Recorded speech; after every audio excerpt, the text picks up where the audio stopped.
Hello students, welcome to my channel learn bio with Khushboo. आज हम शुरू करने जा रहे हैं टॉपिक नंबर 2 चैप्टर नंबर 6 का कार्बोहाइड्रेट्स। ये वाला टॉपिक बहुत ही ज़्यादा इंपॉर्टेंट है क्योंकि आपको पता है कि इस वाले चैप्टर में से आपको एक लॉन्ग क्वेश्चन लाजमी आना है। वो जो लॉन्ग क्वेश्चन है उसके फॉर्मेट का मैंने आपका ये पूरा का पूरा लेसन बनाया है। उसमें मे बी ये क्वेश्चन ही आ जाए कि what do you know about carbohydrates, right in detail. तो आप इसका कोई भी पार्ट मिस मत करिएगा क्योंकि ये लॉन्ग क्वेश्चन के पॉइंट ऑफ व्यू से बहुत ही ज़्यादा इम्पॉर्टेंट है। कार्बोहाइड्रेट्स क्या होते हैं? कार्बोहाइड्रेट्स आप रोज़मर्रा ज़िंदगी में गंदम की रोटी खाते हैं, ब्रेड खाते हैं, चीज़ खाते हैं, ये सारे के सारे क्या है? कार्बोहाइड्रेट्स हैं। कार्बोहाइड्रेट का मतलब क्या है? Carbohydrate means hydrated carbons. What are carbohydrates? ये शॉर्ट क्वेश्चन के पॉइंट ऑफ व्यू से बहुत ही ज़्यादा इंपॉर्टेंट चीज़ है। चूँकि इस चैप्टर में से आपको 2 शॉर्ट क्वेश्चंस आने हैं तो आपने इस चैप्टर को बहुत ही तवज्जो से सुनना है और याद करना है और चैप्टर जो है वो इसके हवाले से क्लियर करने हैं। कार्बोहाइड्रेट्स क्या हैं? कार्बोहाइड्रेट्स हाइड्रेटेड कार्बन्स हैं। They are the hydrated carbons. अब हाइड्रेटेड कार्बन्स क्या है?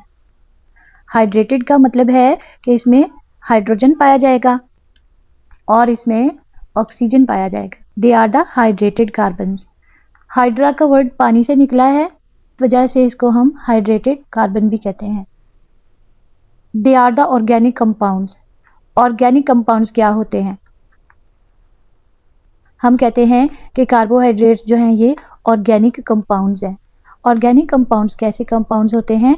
जिनमें कार्बन, हाइड्रोजन और ऑक्सीजन एसेंशियल एलिमेंट्स के तौर पर पाए जाएं। वो तमाम कंपाउंड्स क्या कहलाते हैं? Organic compounds. ऐसे कंपाउंड्स जिनमें, आई रिपीट, कि जिनमें कार्बन, हाइड्रोजन और oxygen as an essential elements पाए जाएं, उनको हम कहते हैं ऑर्गेनिक कंपाउंड्स। तो चूंकि कार्बोहाइड्रेट्स में ये तीनों पाए जाते हैं, इसलिए कार्बोहाइड्रेट्स को भी हम कहते हैं ऑर्गेनिक कंपाउंड्स। और इनमें हाइड्रोजन और ऑक्सीजन की रेशो क्या होती है? 2:1। कार्बोहाइड्रेट्स का दूसरा नाम क्या है? Saccharides. They are also known as saccharides. इनको सैकराइड्स क्यों कहा जाता है? क्योंकि ये स्वीट इन टेस्ट होते हैं और जो वर्ड सैकराइड है इसका मीनिंग भी है शुगर। तो इनका जनरल फार्मूला है CN ब्रैकेट में H2ON। इसमें N क्या है? N है जी नंबर ऑफ मॉलिक्यूल्स या नंबर ऑफ एटम्स। कार्बोहाइड्रेट्स की 3 क्लासेस होती हैं। They have 3 classes. पहला क्या है? सैकराइड्स, दूसरा है डाइसैकराइड्स और तीसरी टाइप है इनकी पॉलीसैकराइड्स। मोनोसैकराइड का मतलब क्या है? कि जिनमें सिर्फ एक ही शुगर का मॉलिक्यूल पाया जाए। एक ही शुगर का मॉलिक्यूल जिन कार्बोहाइड्रेट्स में पाया जाएगा उनको हम क्या कहेंगे? मोनोसैकराइड्स। ऐसे शुगर के मॉलिक्यूल्स जिनमें 2 मॉलिक्यूल्स पाए जाए, ऐसे कार्बोहाइड्रेट के मॉलिक्यूल्स जिनमें 2 सैकराइड्स या 2 शुगर के मॉलिक्यूल्स पाए जाए, उनको हम क्या कहेंगे? डाइसैकराइड।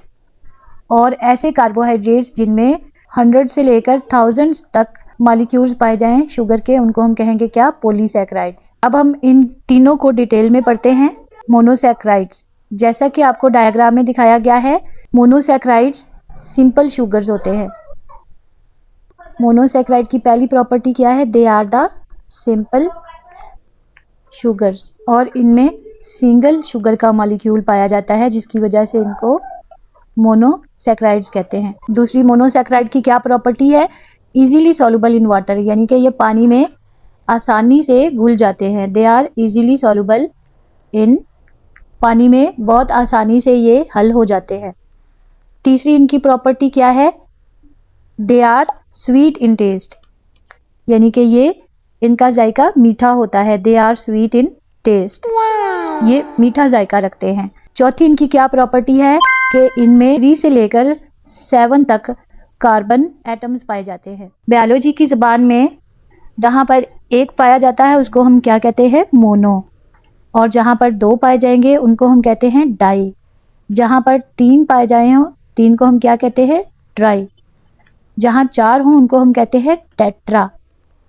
5 को हम बायोलॉजी की ज़बान में कहते हैं पेंटा और 6 को हम कहते हैं हेक्सा। तो जो मोनोसैकराइड्स हैं इनमें राइबोज और डीऑक्सीराइबोज जो है वो पाए जाते हैं। राइबोज जैसा कि ये डायग्राम में दिखाया गया है, राइबोज और डीऑक्सीराइबोज। राइबोज और डीऑक्सीराइबोज क्या है? दोनों पेंटोजेज हैं। ये दोनों सिंपल या कॉमन पेंटोजेज हैं। दे आर द कॉमन पेंटोजेज या ये कॉमन मोनोसैकेराइड्स हैं। राइबोज में कितने, यहाँ पे मैंने आपको बताया है, पेंटा का मतलब होता है 5 यानी कि 5। तो जिनमें 5 कार्बन के एटम्स पाए जाएंगे उनको हम कहेंगे क्या? पेंटोजेज। तो इसमें अगर आप काउंट करें तो ये कार्बन नंबर 1, 2, 3, 4 और 5, C5H10O5। ये किसका फार्मूला है? राइबोज का। और डीऑक्सीराइबोज का फार्मूला क्या है? C5H10O4। अब इसमें देखते हैं कि H10 कैसे हैं। देखिए हाइड्रोजन के इसमें 10 कैसे हैं? ये 1, 2, 3, 4, 6, 7 और राइबोज में ऑक्सीजन 5 है। ऑक्सीजन इसमें 5 कैसे हैं? एक ये ऑक्सीजन, 2, 3, 4 और ये 5 ऑक्सीजन। अब डीऑक्सीराइबोज में हमने क्या कहा? डीऑक्सीराइबोज में ऑक्सीजन 4 है। ऑक्सीजन नंबर 1, 2, 3 और यहाँ पे 4। इसमें 5वां ऑक्सीजन कहाँ पे ज़्यादा है? इसमें आप देखें तो इसमें 5वां ऑक्सीजन कार्बन नंबर 2 में ज़्यादा है। इसमें कार्बन नंबर 2 में आप देख सकते हैं कि इसमें यहाँ पे एक ऑक्सीजन का एटम है, जबकि यहाँ पर ऑक्सीजन का एटम प्रेजेंट नहीं है। तो जैसे इसमें C5H10O4 है और उसका फार्मूला जो है वो C5H10O5 है, जिसकी वजह से इसको हमने नाम दिया है राइबोज का और इसको हमने नाम दिया है डीऑक्सीराइबोज का। उसके बाद देखिए आप, इसकी दूसरी कॉमन एग्जांपल क्या है? इसकी दूसरी कॉमन एग्जांपल है हेक्सोजिस। हेक्सोज का वर्ड लफ्ज़ 6 से निकला है, जिसको हम हेक्सा भी कहते हैं। इसमें कुछ कॉमन हेक्सोजिस दिखाए गए हैं आपको इस डायग्राम में। Some common hexose are there. Common hexose क्या है? ग्लूकोज है, गैलेक्टोज और फ्रुक्टोज, यानी कि इनमें 6 कार्बन एटम्स पाए जाएंगे इन सब में। लेकिन कार्बन एटम की जो कि अरेंजमेंट डिफरेंट होगी, इस वजह से इनकी नेचर भी डिफरेंट होगी और इनके फार्मूलाज जो है वो भी डिफरेंट हो जाएंगे। तो ग्लूकोज में जैसा कि आप देख सकते हैं 6 कार्बन, यहाँ पे 1, 2, 3, 4, 5 और ये 6। इसी तरह से इसमें हाइड्रोजन देखें, 1, 2, 3, 4, 7, 8, 9, 10, 11, 12, H12। और इसमें ऑक्सीजन के एटम्स देखें तो ऑक्सीजन 1, 2, 3, 4, 5 और 6। और गैलेक्टोज में, ग्लूकोज और गैलेक्टोज में कहाँ पे अरेंजमेंट का डिफरेंस आ रहा है? इसमें अरेंजमेंट का डिफरेंस आ रहा है कार्बन नंबर 4 पे। कार्बन नंबर 4 पे देखें, यहाँ पे हाइड्रोजन जो है इधर है और हाइड्रोक्सिल आयन ऊपर है, जबकि ग्लूकोज में हाइड्रोक्सिल आयन यहाँ नीचे है और हाइड्रोजन का आयन ऊपर है। इस वजह से ये ग्लूकोज हो गया और ये गैलेक्टोज हो गया। इनका फार्मूला जो है सबका सेम है, सबका फार्मूला यही है, लेकिन चूंकि इनकी अरेंजमेंट डिफरेंट है, जब इनका स्ट्रक्चर बनाए तो इनकी अरेंजमेंट डिफरेंट है, जिसकी वजह से इनकी नेमिंग डिफरेंट होगी। ये ग्लूकोज और ये गैलेक्टोज हो गया। किस वजह से? कार्बन नंबर 4 पर हाइड्रोक्सिल आयन और हाइड्रोजन के आयन की अरेंजमेंट की वजह से, कि इसमें सारे के सारी अरेंजमेंट जो है वो सेम है और इसमें एटम्स की तादाद तक सेम है। बस इनकी कार्बन नंबर 4 पे ग्लूकोज और गैलेक्टोज के दरमियान थोड़ा सा डिफरेंस है। यहाँ पे मैं मेंशन कर देती हूँ कार्बन नंबर 4, कार्बन नंबर 4 पर डिफरेंस की वजह से। इसके बाद आ जाते हैं जी फ्रुक्टोज के फार्मूला पे। फ्रुक्टोज देखें, अगर आप वैसे देखें तो ये आपको लगेगा किसके जैसा? पेंटोजिस की जैसा, लेकिन ये पेंटोज नहीं है, ये फ्रुक्टोज है, हेक्सोज है ये। हेक्सोज अब ये क्यों है? इसमें कार्बन की अरेंजमेंट जो है वो सबसे ज़्यादा डिफरेंट और यूनिक है। आप इसमें देख सकते हैं, इसमें कार्बन नंबर 1 यहाँ पर प्रेजेंट है, जबकि बाकियों में कार्बन जो है वो ये रिंग के अंदर है। ये जो रिंग है हेक्सा टाइप बनी हुई, उसके अंदर है कार्बन नंबर 1, जबकि यहाँ पे ये रिंग के बाहर है कार्बन नंबर 1, फिर यहाँ पे कार्बन नंबर 2 है, फिर 3 है। यानी कि इसका इन दोनों से कार्बन के अरेंजमेंट का कहाँ कहाँ डिफरेंस है, कार्बन नंबर 1 में, कार्बन नंबर 1 में और कार्बन नंबर 2 में इनका डिफरेंस आ जाएगा।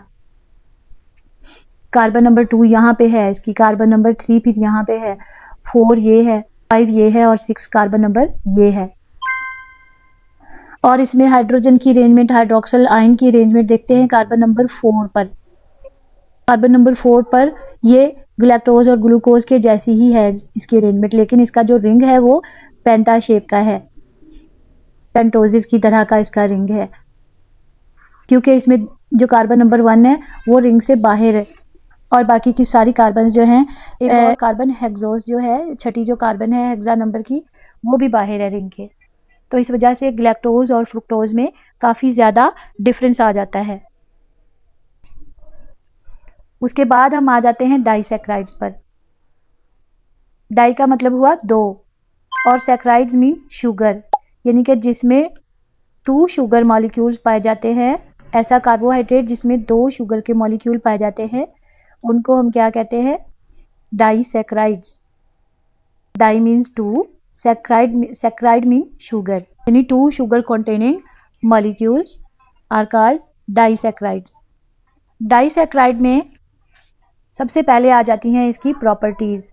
पहली इसकी खसूसियत ये है कि ये 2 मोनोसैक्राइड यूनिट से मिलकर बनती है, मेड अप ऑफ 2 सब यूनिट्स। दूसरी इसकी क्या प्रॉपर्टी है, लेस सॉल्युबल इन वाटर, ये पानी में कम घुलती हैं या कम हल होती हैं, लेस सॉल्युबल इन वाटर, यानी कि ये पानी में कम हल होते हैं। और तीसरी इसकी क्या प्रॉपर्टी है, ये लेस स्वीट इन टेस्ट होते हैं, मोनोसैक्राइड के मुकाबले में कम मीठे होते हैं। इसकी कॉमन एग्जाम्पल में है सुक्रोज। सुक्रोज का दूसरा नाम क्या है, टेबल शुगर। सुक्रोज को हम टेबल शुगर भी कहते हैं। आपको ये MCQs में आ सकता है, what is table sugar, choose in the following, तो आपने सुक्रोज पे टिक करना है। ये टेबल शुगर होता है, ये 2 मोनोसैक्राइड के मिलने से बनता है। मोनोसैक्राइड कौन कौन से, एक ग्लूकोज का सब यूनिट और दूसरा फ्रुक्टोज का सब यूनिट। ग्लूकोज और फ्रुक्टोज जब आपस में मिलते हैं तो क्या बनाते हैं, सुक्रोज। अब सुक्रोज ग्लूकोज और फ्रुक्टोज के कौन कौन से कार्बन नंबर के आपस में मिलने से बनता है, ग्लूकोज का कार्बन नंबर 1 और फ्रुक्टोज का कार्बन नंबर 2, ये दोनों जब आपस में कंबाइन करेंगे तो क्या बनाएंगे, सुक्रोज। इन दोनों के आपस में बॉन्डिंग बनाने से सुक्रोज बन जाएगा। ये ग्लूकोज का सब यूनिट है और ये फ्रुक्टोज का है। दूसरा कॉमन डाइसैक्राइड कौन सा है, माल्टोज। माल्टोज 2 ग्लूकोज के सब यूनिट को आपस में कंबाइन करने से बनता है। पहला ये ग्लूकोज का सब यूनिट और दूसरा ये ग्लूकोज का सब यूनिट, ये इन दोनों के आपस में कंबाइन करने से माल्टोज बनता है। ये अब कौन कौन सी कार्बन नंबर के आपस में मिलने से बनेगा, इसका कार्बन नंबर 1 और इसका कार्बन नंबर 4, दोनों के जब कार्बन नंबर 1 और कार्बन नंबर 4 आपस में कंबाइन करेंगे तो क्या बनाएंगे, माल्टोज। ग्लूकोज भी जैसा कि आप जानते हैं कि ये एक हेक्सोज है और 2 हेक्सोज जब आपस में मिलेंगे तो क्या बना देंगे, माल्टोज।